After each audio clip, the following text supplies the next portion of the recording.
Now, for more on this sad incident, let's speak to the Police Public Relations Officer, Lagos, Benjamin Hundeyin. We are also joined by the National Coordinator, Human Rights Writers Association of Nigeria, Emmanuel Onwubiko. Good to have both of you, gentlemen. Thank you very much. Let me start with Mr. Hundeyin. Give us, because what we have right now is eyewitness reports, but I'm sure you have started your investigation. What do you know so far regarding this particular unfortunate incident? Thank you very much. The matter has been referred to the State Criminal Investigation Department for a proper investigation. So as I speak now, we don't have much. I can't say much.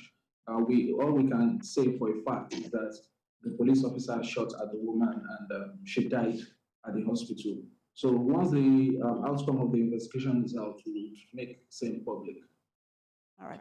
But let me ask you, in terms of the standard practice in such situation, because we're seeing situations where officers use light ammunition in civil matters. What is the standard practice in that kind of situation? Well, in that kind of situation, no officer is expected to use his firearm except life is in danger, except his life is in danger or another citizen's life is in danger, and there is no other way to save that person's life. Then firearm can be used, and it will be used as last resort. And even at that, you don't shoot to adhere to the rules of engagement on the use of firearms. So that's why we have subjected this to a very thorough investigation to actually know what's transpired. Well, let me bring in Mr. Onwubiko. I know that you have released a report several times statements, report several times on issues like this, where we have extrajudicial killings by security agents. What's your thought on this particular issue, and how do you react to what the PPRO has said? Well, the PRO is just there to embellish the image of the police, and what I said is okay. But the point is that the systematic, employment of extrajudicial killings by security forces, the police, soldiers, and the rest of them have actually reached a decibel, a very unprecedented level and unacceptable level. And there is nothing administratively that is being done to check these excesses of the security men. The one they do outside that people see are quite, quite small and insignificant compared to what they do in a lot of police detention centers. A lot of people get into those police detention centers and they get killed extrajudicially in so many parts of the country. And these are police brutality and the use of extrajudicial execution of citizens are the major reasons why Nigerians collectively, particularly the young, youthful Nigerians, collectively rose in protests a couple of years back in the year 2020, and they had these end-stars, protests.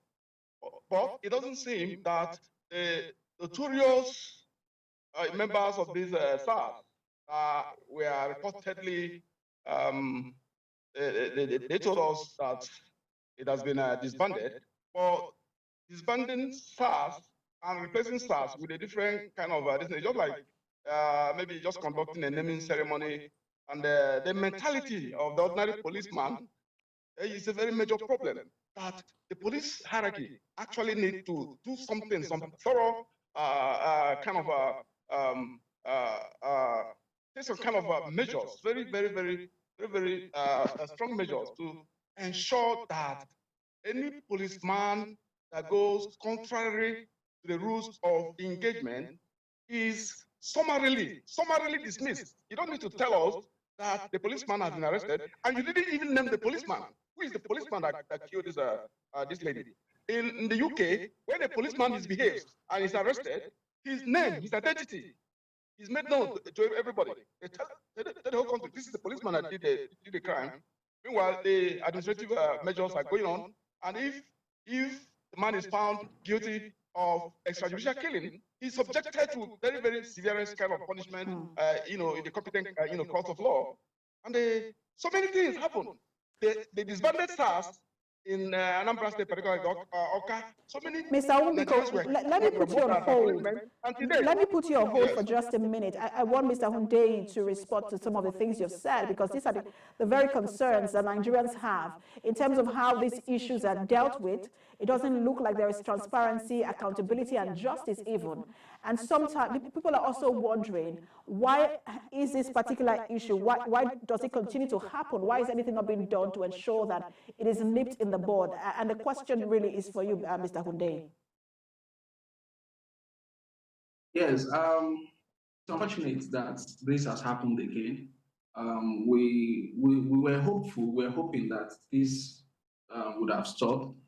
So, like I said in the press statement I issued earlier today, that the force is going to do a reappraisal of what's happened and what has been happening in the area of misuse of firearm, to see how things can be turned around to ensure that this doesn't happen again. So we are saddened by this incident, and we are doing everything we can this time around. Like for this particular incident, even the IGP was immediately briefed, is aware, is also following the investigation. So this is not just a Lagos thing, this is the NPF as a whole, taking holistic, looking at it holistically to ensure that we do the necessary things to ensure that this doesn't happen again. Somebody just lost their mother, somebody just lost his wife, somebody lost his sister and a child. And I just hope that, because she's never coming back, but the family is hoping for justice, and we hope that the police will give them justice. Thank you so much for talking to us. I wish we could explore this further, but my time is up. PPRO of the Lagos State Police Command, Mr. Benjamin Hundeyin, and the National Coordinator of Human Rights Writers Association of Nigeria, Emmanuel Onwubiko.